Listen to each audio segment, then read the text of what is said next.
Good morning. This is Dr. Calatrello. I hope you all are doing well.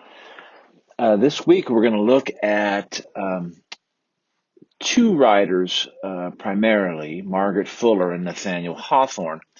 This presentation is going to talk a little bit about Margaret Fuller, but is going to place Fuller in context with a cluster of other women who were living and writing during this period. This collection of writers is featured in a section in your textbook called Cross Currents, Transcendentalism, Women, and Social Ideals, which is on page 1398 in your textbook. It comes immediately after the Margaret Fuller selection from Woman in the 19th Century, which appears on page 1386 in your textbook.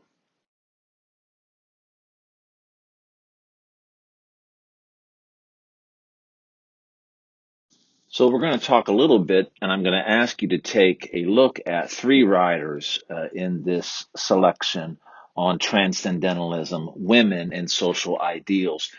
Certainly the major figure here is Margaret Fuller, born in 1810 and died in 1850. Minor writers that you may or may not have any familiarity with include Fanny Fern and Elizabeth Cady Stanton. I want you to read the selection Woman in the 19th Century, which is Margaret Fuller's seminal work. It is the earliest feminist text in America.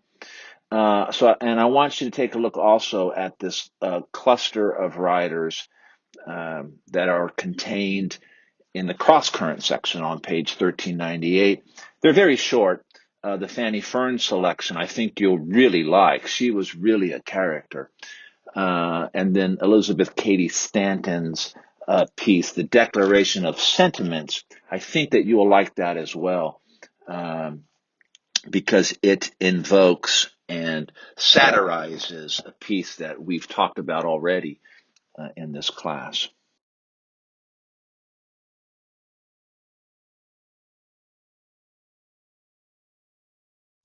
So by way of review and perhaps to set a context for these writers, let's sort of reorient where we are.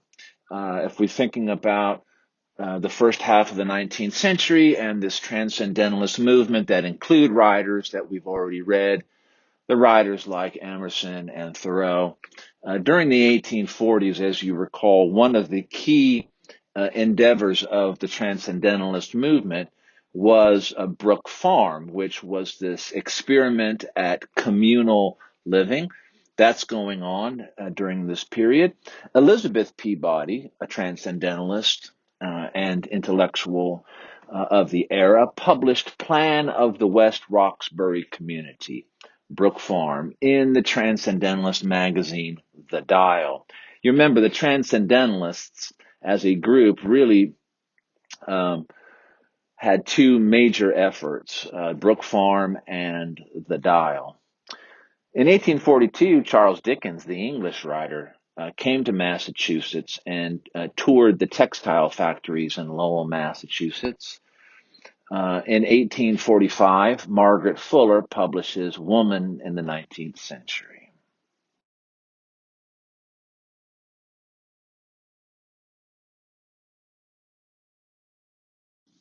In 1846, Henry David Thoreau goes to jail for refusing to pay the poll tax in protest of the Mexican-American War and slavery. In 1848, this is an important date I want you to remember and an event I want you to remember. The Women's Rights Convention is held in Seneca Falls, New York, and the Declaration of Sentiments is published. In 1849, Thoreau publishes Civil Disobedience, and in 1850, we see the passage of the Fugitive Slave Act.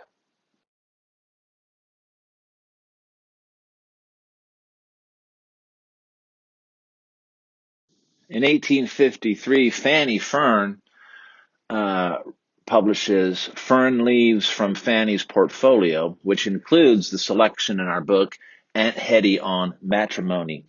Now, Fanny Fern's real name was Sarah Payson Willis, and she was born in Boston. She's a very, very interesting and very unorthodox, in other words, highly unconventional writer for her period. Um, she wrote an extraordinary little novel called Ruth Hall, which, if we were in classroom, I would bring in and read a little bit of it to you. But Fanny Fern wrote a column in a newspaper, and in these columns, she would take on topics that were not normally taken on um, with respect to the experience of being a woman in the 19th century. She would uh, she would write about the downside, or let's say the unattractive sides of domestic life, of marriage, of divorce, of prostitution, and so forth. She at one point, though, and this is interesting, she was the highest paid columnist in America. And she wrote under this pseudonym, and nobody really knew who she was. Or I should say the general public did not know who she was. Nathaniel Hawthorne was a huge fan of Fanny Fern's. Also in 1868, we see Working Girls of New York collected in Folly as It Flies, both of these selections from Fanny Fern.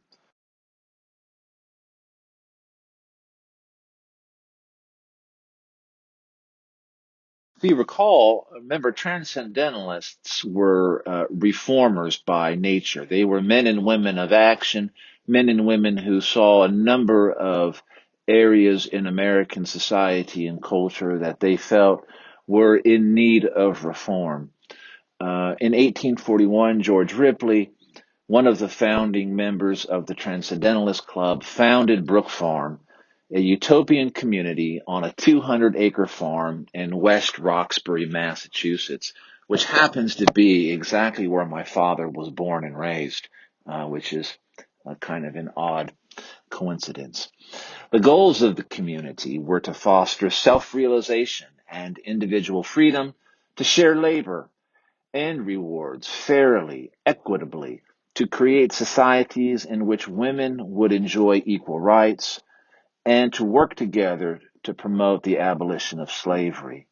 Elizabeth Peabody wrote an article about Brook Farm, the plan of the West Roxbury community for the Dial, in the Transcendentalist magazine, which, as you recall, was edited first by Margaret Fuller and later by Emerson and Thoreau. Elizabeth Peabody's sister, Sophia, ends up marrying a young writer from Salem, Massachusetts, a guy by the name of Nathaniel Hawthorne.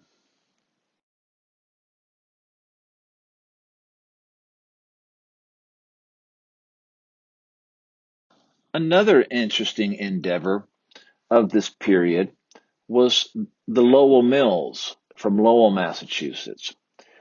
They can be considered an urban attempt to create a utopian society of sorts. These mills, these textile mills, were staffed by young women who lived together in well-run boarding houses.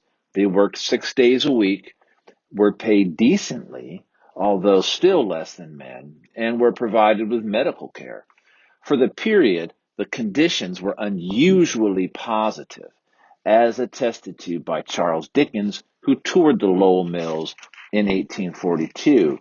And you can read Dickens's account on page 1401 of his experience describing the Lowell Mills and the conditions for the women who worked there.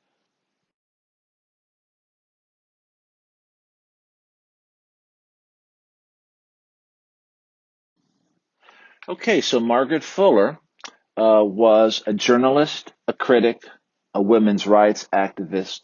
She was the first editor of The Dial, the Transcendentalist Journal. She was the first female journalist to work on a major newspaper, the New York Tribune, and she taught at Bronson Alcott's Temple School. In 1844, she published her first book, which was called Summer on the Lakes. Shortly after that, she was invited by a publisher to join the staff of his paper, the New York Tribune, as a book review editor. The paper had nationwide circulation, and Margaret Fuller was able to encourage readers' interests in American writers. Until then, America looked primarily to London for their reading material. In addition to American literature, she showed continuing support for feminist philosophies. And in 1845, she published the selection that we have in our textbook, a book called Woman in the 19th Century, which became a classic of feminist thought and helped bring about the Seneca Falls Women's Convention 3 years later in 1848. In 1846, Greeley named her a foreign correspondent for the Tribune, and Fuller traveled to Europe and sent back articles about life in European cities. When visiting Rome in 1847, she fell in love with the Marquis Giovanni Angelo de Ossoli, a nobleman involved in revolutionary activities. Rather scandalously and controversial, they had a child a year later, a son named Angelo, and perhaps married. Nobody's really sure if the two actually married the following year. But during the Revolution of 1848, this is sort of an Italian civil war. During the siege of Rome by the French forces, Margaret Fuller assumed charge of one of the hospitals of the city while her husband took part in the fighting. The city fell in 1850 and they were forced to flee. In May 1850, they sailed to America. And Margaret Fuller actually had with her in her possession her manuscript, which was a first-person account of this sort of civil war that was happening, or this altercation in Italy. And she was bringing it back. And Emerson, in fact, was very interested in reading and perhaps publishing this manuscript. They almost made it home to America. As they were sailing across, they were almost to the mainland when off of the coast of New York, near Fire Island, their ship ran aground in a storm and was wrecked on July 19th, 1850, and they perished at sea. When news of this maritime disaster reached Emerson in Concord, he sent and funded Henry David Thoreau to initiate a search for Margaret Fuller's body and for her possessions. Thoreau did, and ultimately was unsuccessful. They only found the body of their 2-year-old son that was capable of being recovered. Very tragic death to a very, very promising and very important life.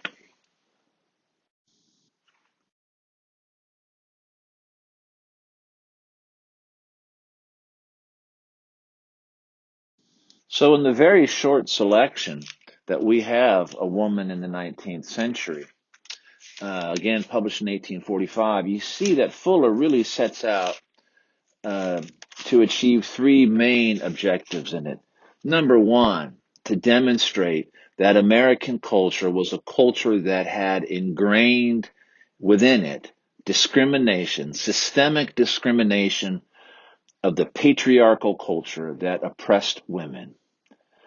Secondly, to advocate that women should have the same rights and the same opportunities for inner and outer development as men. And thirdly, to hold up an idealized concept of womanhood to which women could aspire. If you look at the bottom of page 1390 and 1391, you'll see Margaret Fuller crafting an anecdote of a woman, a girl named Miranda, and the relationship that she has with her father, and the upbringing and the education that she has with her father. And if you look at your footnote, you can see that your editors say the attitude of Miranda's father is very similar to that of Timothy Fuller toward his daughter, Margaret. And really, within this little sketch on the bottom of 1390, to the first maybe two paragraphs, three paragraphs on 1391, you see Fuller presenting uh, an ideal to which we could aspire with respect to the way young girls and women could be treated if they were raised by enlightened, fair-minded, rational fathers. If we were in class, I'd also direct you on page 1391 to the third paragraph, where we see the Emersonian influence on Margaret Fuller. Fuller writes, I must depend on myself as the only constant friend. This self-dependence, which was honored in me, is deprecated as a fault in most women. They are taught to learn their rule from without, not to unfold it from within. And she says a few lines later, the position I early was enabled to take was one of self-reliance. So again, we see Emerson's influence not only in the life and work of people like Henry David Thoreau, but certainly in the writings and in the life of Margaret Fuller.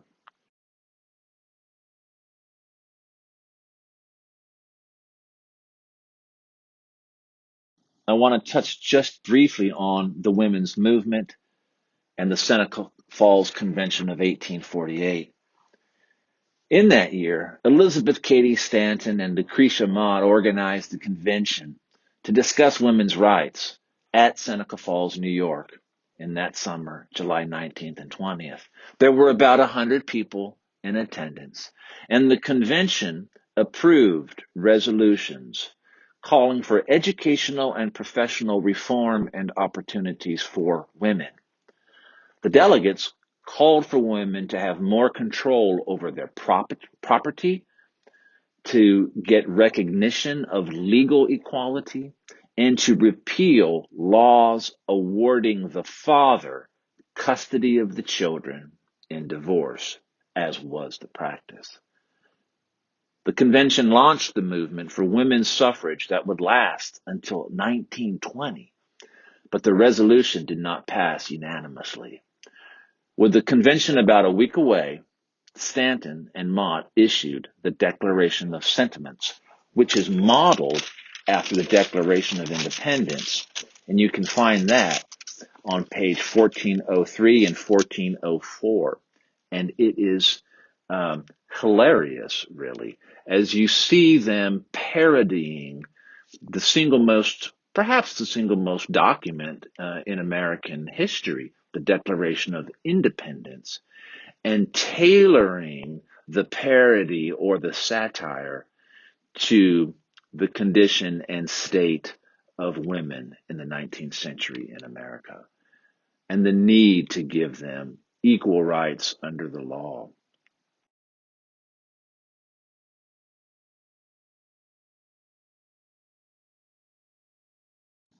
I mentioned briefly Fanny Fern. Here's some more information on her. She battled poverty. After being widowed and then divorced, she began turning to writing to earn a living, to take care of her children. In 1855, as I mentioned, she became the highest paid columnist of her era. She earned $100 a week at the New York Ledger. Her columns were often autobiographical and concerned domestic issues and advocated for women's rights. She also wrote of other social ills such as poverty, prostitution, work conditions, and urban pressures. She was a pioneer um, in her day. She was one of the founders of Cirrhosis, which was a pioneer women's press organization. Anecdotally, her brother worked for a very prominent editor of the day. And when she was going through her divorce, she asked her brother for help getting some of her work published. And his publishing house refused her manuscripts and would not publish them. as a very, it's kind of a chauvinist, patriarchal gesture. But as I mentioned, Hawthorne absolutely loved her. He said that she wrote as though she had the devil in her. And that was a compliment.